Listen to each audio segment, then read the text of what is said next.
Hi, ನಮಸ್ತೆ. ಬೆಳಗಿನ ಶುಭೋದಯಗಳು. ಇವತ್ತು ಇಂಗ್ಲೆಂಡ್ ಮತ್ತು ಇಂಡಿಯಾ ಮ್ಯಾಚ್ ನಿನ್ನೆ ಮುಗೀತಲ್ವಾ, ಅದ್ರ ಬಗ್ಗೆ ಮಾತಾಡೋಣ ಅಂತಲೇ ಬಂದಿದ್ದು. ನೋಡಿ, ಸಿಂಪಲ್ಲು. T20ನಲ್ಲಿ ಇಂಡಿಯಾ ಟೀಮ್ ಏನಿಗೆ ಮುಗ್ಗುರಿಸ್ತೋ, ಇದೇ ಮೊದಲನೇ ಪಂದ್ಯ ODIನಲ್ಲಿ ತುಂಬ ಚೆನ್ನಾಗಿ ಆಟ ಆಡಿದ್ರು. ಬ್ಯಾಟ್ಸ್ಮನ್ಗಳಾಗಲಿ ಬೌಲರ್ಗಳಾಗಲಿ ತುಂಬ ಚೆನ್ನಾಗಿ ಆಡಿದ್ರು. ರೋಹಿತ್ ಶರ್ಮಾ ಅವರು, ವಿರಾಟ್ ಕೊಹ್ಲಿ ಅವರು ನಿರಾಶಾದಾಯಕ ಪ್ರದರ್ಶನ ಕೊಟ್ಟರು ಅನ್ನೋದು ಬಿಟ್ಟರೆ, ಇಲ್ಲ ಅವ್ರು ಮತ್ತೆ ಬರ್ತಾರೆ, ಆಡ್ತಾರೆ.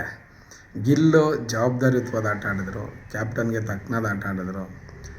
ಶ್ರೇಯಸ್ ಅಯ್ಯರು ಕ್ಯಾಪ್ಟನ್ಗೆ ಯಾವ ರೀತಿ ಸಾಥ್ ಕೊಡಬೇಕು ಆ ಥರ ಆಟ ಆಡಿದ್ರು. ಮಧ್ಯದಲ್ಲಿ ಬಂದ ವಾಷಿಂಗ್ಟನ್ ಸುಂದರು ಅವರ ಜವಾಬ್ದಾರಿನ ಕರೆಕ್ಟಾಗಿ ಮುಗಿಸಿದ್ರು. ನೋಡಿ, ಇವರೆಲ್ಲ ಯಾವಾಗ ಚೆನ್ನಾಗಿ ಆಡ್ತಾರೆ ಅಂದರೆ, ಗಂಭೀರ್ ಅವ್ರು ಹೇಳ್ಬಿಟ್ರು ಅಂತ ಚೆನ್ನಾಗಿ ಆಡಲ್ಲ. ಅಲ್ಲೊಂದು ಕೋರ್ಡಿನೇಷನ್ ಅಂತ ಇರುತ್ತೆ ಅಂತ ನನಗನ್ನಿಸ್ತಾ ಇರೋದು. ಇದೇ T20 ಕ್ರಿಕೆಟ್ ತಂಡ ಏನಿದೆ ಭಾರತ ತಂಡದ್ದು, ಅಲ್ಲೂ ಕೂಡ ಇವರೇ ಇದ್ದಾರೆ. ಅಲ್ಲೇನಾಗ್ತಾ ಇದೆ, ಅಲ್ಲೇನು ಜವಾಬ್ದಾರಿತ್ವ ಆಗ್ತಾ ಇದೆಯಾ ಇಲ್ವಾ, ಅಥವಾ T20 ಅಂತ ಅಂದರೆ ಹೋಗಿ ಚೆಚ್ಚಿ ಬಂದ್ಬಿಡು ಅಂತ ಹೇಳ್ತಾವ್ರ, ಅರ್ಥ ಆಗ್ತಾಯಿಲ್ಲ.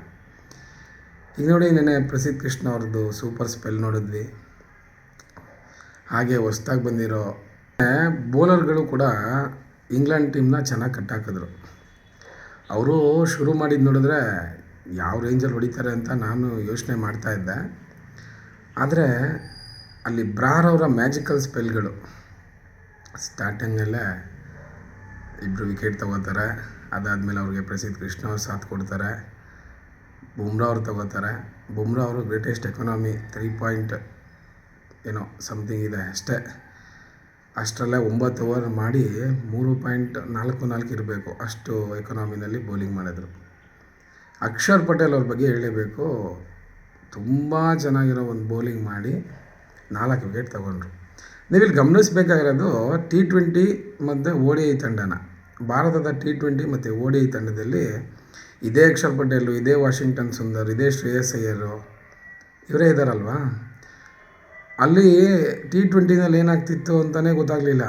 ಬಟ್ ಇಲ್ಲಿ ಏನಾಗುತ್ತೆ ಅನ್ನೋದನ್ನ ನೀಟಾಗಿ ತೋರಿಸ್ಕೊಟ್ರು. ಈ ಸೀನಿಯರ್ಸು ಮತ್ತು ಜೂನಿಯರ್ಸ್ನ ಮಿಕ್ಸ್ ಮಾಡಿದಾಗ ತಂಡದಿಂದ ಯಾವ ರೀತಿ ಒಂದು ಔಟ್ಪುಟ್ ಬರುತ್ತೆ ಅನ್ನೋದನ್ನ ನಿನ್ನೆ ತೋರಿಸ್ಕೊಟ್ಟಿದ್ದಾರೆ. ರೋಹಿತ್ ಶರ್ಮಾ ಅವರು ಯಾವುದೋ ಒಂದು ಡಿಫ್ರೆಂಟಾಗಿ ಹೊಡಿಯೋಕ್ಕೆ ಹೋದರು. ಅವ್ರಿಗೆ ಇಷ್ಟ ಆಗಲಿಲ್ಲ ಬಿಡಿ, ಅದು ಶಾರ್ಟು, ಅದು ಅವ್ರ ಮಗ್ದಲ್ಲಿ ಕಾಣ್ತಾ ಇತ್ತು. ಅವರು ಔಟ್ ಆದರು. ವಿರಾಟ್ ಕೊಹ್ಲಿ ಅವರು LB ಆಗಿಬಿಟ್ರು. ಬಟ್ ಜವಾಬ್ದಾರಿಯುತವಾಗಿ ನಿಂತ್ಕೊಂಡಿದ್ದು ಯಾರು? ನಾಯಕ ಮತ್ತು ಉಪನಾಯಕ. ನೋಡಿ, ಇಬ್ಬರು ಜವಾಬ್ದಾರಿಯುತವಾಗಿ ನಿಂತ್ಕೊಂಡು ಗಿಲ್ ಮತ್ತು ಶ್ರೇಯಸ್ ಅಯ್ಯರ್ ಒಂದು ಅತ್ಯುತ್ತಮ ಜೊತೆ ಆಟ ತಗೊಂಡೋಗಿ, ಇಲ್ಲ ಬಿಡಪ್ಪ ಇನ್ಮೇಲೆ ಗೆದ್ದಿದ್ದಾರೆ ಬಿಡು ಅನ್ನೋ ಮಟ್ಟಕ್ಕೆ ತೊಗೊಂಬಂದರು. ಅಲ್ಲಿ ಗಿಲ್ ಅವ್ರಿಗೆ ಸ್ವಲ್ಪ ಏನೋ ಪ್ರಾಬ್ಲಮ್ ಆಯಿತು. ಹಾಗೆ ಅವರು ಔಟ್ ಆದರು. 80 ಹೊಡೆದ್ರು. ಶ್ರೇಯಸ್ ಅಯ್ಯರ್ ಅವರು ಒಂದು 35 ಹೊಡೆದ್ರು. ಎಲ್ಲರೂ ಜವಾಬ್ದಾರಿಯುತವಾಗಿ ಆಟ ಆಡಿದಾಗ ಯಾವ ರೀತಿ ಔಟ್ಪುಟ್ ಇರುತ್ತೆ ಅಂತ ನೋಡಿ. 45 ಓವರ್ಗೆ ಆರಾಮಾಗಿ ಮ್ಯಾಚ್ನ ಮುಗಿಸಿದ್ರು. ಯಾವುದೇ ಟೆನ್ಷನ್ ಇಲ್ದಲೇ ಮುಗಿಸಿದ್ರು. ಇದೇ ಅಲ್ವ ಎಲ್ಲರೂ ಕೇಳ್ಕೊಳ್ಳೋದು. ಇವಾಗ ನಾವು ಇದು ಗಂಭೀರ್ ಅವರೇ ಏನೋ ಆ್ಯಕ್ಷನ್ ತೊಗೊಂಡು ಗೆಲ್ಲಿಸ್ಬಿಟ್ರು ಅಂತ ಹೇಳೋದ್ಕಿಂತ, ತಂಡದಲ್ಲಿರೋ ಕಾಂಬಿನೇಷನ್ ವರ್ಕ್ ಆಯಿತು ಅನ್ನೋದನ್ನ ನಾನು ಹೇಳಕ್ಕೆ ಬರ್ತೀನಿ ಅಷ್ಟೇ. ನನ್ನ ಅಭಿಪ್ರಾಯ ಇದೇನೆ. ಎಲ್ಲರಿಗೂ ಅದೇ ಅಭಿಪ್ರಾಯ ಇರುತ್ತೆ ಅಂತ ನಾನು ಹೇಳೋಕ್ಕಾಗಲ್ಲ.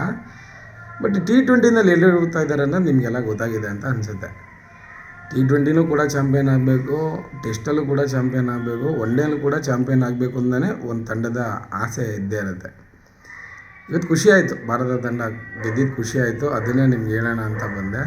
ನಾನೇನೋ ಡಿಫ್ರೆಂಟಾಗೆಲ್ಲ ಹೇಳ್ತೀನಿ ಅಂತೇನು ಅಂದ್ಕೋಬೇಡಿ. ಒಂದು ಜನಸಾಮಾನ್ಯರ ಮನಸ್ಸಲ್ಲಿ ಏನಿರುತ್ತೆ ಮಾತು ಅನ್ನೋದನ್ನ ಮಾತ್ರ ಹೇಳಕ್ಕೆ ಬರ್ತೀನಿ. ನನಗೇನೋ ಕ್ರಿಕೆಟ್ ಪಂಡಿತನ ಥರ ಎಲ್ಲ ಮಾತಾಡೋಕ್ಕೆ ಬರಲ್ಲ. ಈಗ ಒಬ್ಬ ಸಾಮಾನ್ಯ ವ್ಯಕ್ತಿ ಒಂದು ಕ್ರಿಕೆಟ್ನ ನೋಡಿದಾಗ ಏನನ್ನ ವ್ಯಕ್ತಪಡಿಸ್ತಾನೆ ಅನ್ನೋದನ್ನ ನಾನು ಹೇಳೋದಕ್ಕೆ ಬಂದೆ ಅಷ್ಟೇ. ಇನ್ನೇನು ಬೆಳಗ್ಗೆ ಶುರುವಾಗಿದೆ, ಆರಾಮಾಗಿ ಲೈಫ್ ನಡೀಲಿ ಅಂತ ಹೇಳ್ತಾ ಈ ವಿಡಿಯೋ ಮುಗಿಸ್ತಾ ಇದ್ದೀನಿ. ಶುಭಾರಂಭ ಮಾಡಿದ್ದಾರೆ ಇಂಡಿಯಾ ಕೊನೆಗೆ, ಅದು ತುಂಬ ಖುಷಿಯಾಗೋ ಮ್ಯಾಟ್ರು. ನೋಡೋಣ, ನಾಳೆ ನಾಡಿದ್ರಲ್ಲಿ ವಿರಾಟ್ ಕೊಹ್ಲಿ ಅವರು, ರೋಹಿತ್ ಶರ್ಮಾ ಅವರು ಹೆಂಗೆ ಬ್ಯಾಟ್ ಬೀಸ್ತಾರೆ ಅನ್ನೋದನ್ನ ಎಲ್ಲ ಅಭಿಮಾನಿಗಳು ಕಾಯ್ತಾ ಇದ್ದಾರೆ. ಭಾರತದಲ್ಲೇ ಅಂತಲೇ ಅಲ್ಲ, ಪ್ರತಿಯೊಂದು ಕ್ರಿಕೆಟ್ ಅಭಿಮಾನಿಗಳು ಎಲ್ಲೆಲ್ಲಿದ್ದಾರೆ ಅವರೆಲ್ಲರೂ ವಿರಾಟ್ ಕೊಹ್ಲಿ ಅವರು ಯಾವ ರೀತಿ ಆಡ್ತಾರೆ, ಅವ್ರ ಆಟ ನೋಡಬೇಕು ಅಂತಲೇ ಬರೋರು ಜಾಸ್ತಿ ಇರ್ತಾರೆ. ತುಂಬ ಚೆನ್ನಾಗಿ ಆಡಿದ್ದಾರೆ, ನಮಗೂ ಖುಷಿಯಾಗಿದೆ. ಓಕೆನಾ? ಇದೇ ರೀತಿ ನಡೀಲಿ ಅಂತ ಇದೇ ರೀತಿ ಗೆಲುವು ಭಾರತ ತಂಡದ ಆಗ್ತಾ ಇರಲಿ ಅಂತ ಹೇಳ್ತಾ, ನಾನೇನು ಇಂಗ್ಲೆಂಡ್ ತಂಡದ ಬಗ್ಗೆ ಹೆಚ್ಚಿಗೆ ಮಾತಾಡೋಕ್ಕೆ ಹೋಗಲ್ಲ. ಅವ್ರ ಎಫರ್ಟ್ ಅವ್ರು ಹಾಕಿದ್ರು, ಸ್ಟಾರ್ಟಿಂಗಲ್ಲಿ ವಿಕೆಟ್ಗಳನ್ನ ಕಳ್ಕೊಂಡ್ರು. ಅವ್ರದ್ದು ಒಂದು ಅದ್ಭುತವಾದ ಜೊತೆಯಾಟ ಬಂದ್ಬಿಡ್ತು. ಜೋ ರೂಟು, ಡಾಸನ್ನು. ನಾನು ಅಂದ್ಕೊಂಡಿದ್ದೆ ಇಷ್ಟೊಂದೆಲ್ಲ ರನ್ ಮಾಡ್ತಾರೆ ಅಂತ ಅಂದ್ಕೊಂಡಿರಲಿಲ್ಲ. ನೋಡಿ, ಅವರು ಪ್ರಬುದ್ಧತೆನ ತೋರಿಸಿದ್ರು. ಅಲ್ಲಿ ಯಾಕೆ ಆ ಥರ ಚೆನ್ನಾಗಿ ಆಡಿದ್ರು ಅನ್ನೋದಕ್ಕೆ ಕಾರಣ ಏನು ಗೊತ್ತಾ? ಇಂಗ್ಲೆಂಡ್ ತಂಡದ್ದು ಅಲ್ಲೂ ಇದ್ದೇನೆ.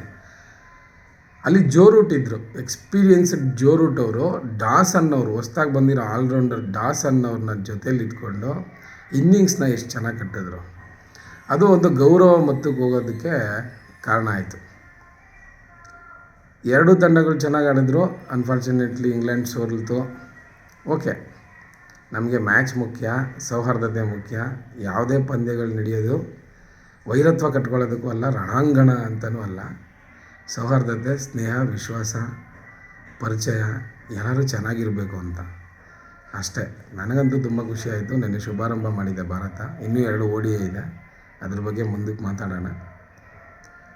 ಇವಾಗ ನಾಯಕ ಗಿಲ್ಗೆ ಏನೋ ಕಾಲು ಏಟಾಗಿದೆ, ಅವರು ಬೇಗ ಗುಣಮುಖ ಆಗಲಿ ಅಂತ ಹೇಳ್ತಾ ಈ ವಿಡಿಯೋನ ಮುಗಿಸ್ತಾ ಇದ್ದೀನಿ. ಬಾಯ್.